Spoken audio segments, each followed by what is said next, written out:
I'm going to be talking about nouns and verbs. Nouns are people, places, and things. Some examples are chicken nuggets, London, art, tables, scratchies, and dogs.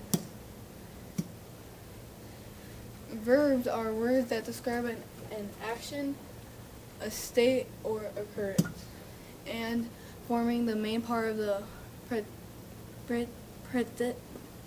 predicate of a sentence, such as here become happen. For example, painting, drawing, and running. Those are all examples of verbs.